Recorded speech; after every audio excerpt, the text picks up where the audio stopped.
Mutual fund के portfolio को review और रीबैलेंस करना क्यों इंपॉर्टेंट है? देखिए, अपने म्यूचुअल फंड की रिव्यूइंग एंड बैलेंसिंग करना बिल्कुल वैसे ही है जैसे अपने घर के गार्डन में अपने प्लांट्स की हेल्थ का ध्यान रखना। एग्जैक्टली कैसे? इसका आंसर आपको इस वीडियो में मिल जाएगा। सबसे पहले सवाल है when to consider review and rebalancing. जब आप म्यूचुअल फंड में इन्वेस्ट करते हैं तो आपको हर मंथ अपने इन्वेस्टमेंट नहीं देखने चाहिए, बट कभी कभी म्यूचुअल फंड पोर्टफोलियो रिव्यू करना ऑलमोस्ट मैंडेटरी हो जाता है। Situation 1, change in financial goals. हम सबकी लाइफ में सिचुएशन चेंज होती रहती है, और अगर कोई मेजर लाइफ चेंजेस हो रहे हैं या आपका रिस्क टॉलरेंस चेंज हो रहा है तो आपको अपना म्यूचुअल फंड पोर्टफोलियो रिव्यू करना चाहिए। फॉर एग्जांपल, आपका करंट एलोकेशन इक्विटी में ज्यादा है एंड अब आप रिटायरमेंट के पास आ रहे हैं, तो इस केस में आप इक्विटी से शिफ्ट होकर डेट में जाना कंसीडर कर सकते हैं for relatively stable returns. Situation 2, market volatility.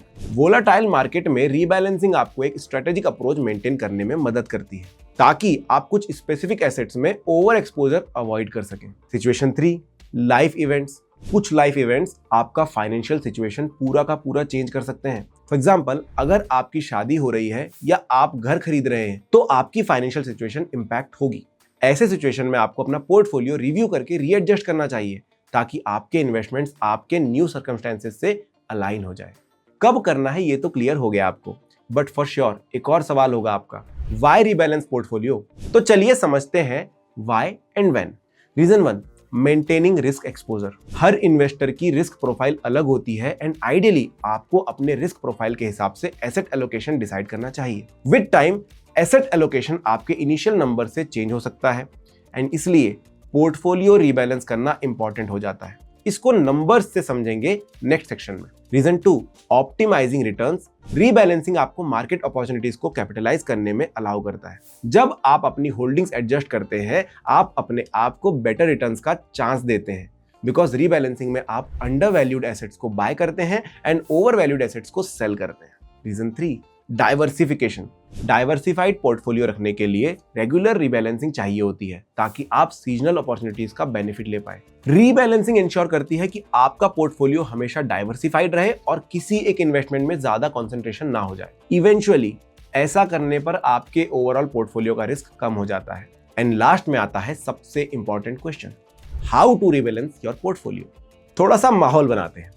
अरे कोई डांस परफॉर्मेंस नहीं करने वाले, इन्वेस्टिंग का माहौल बनाते हैं।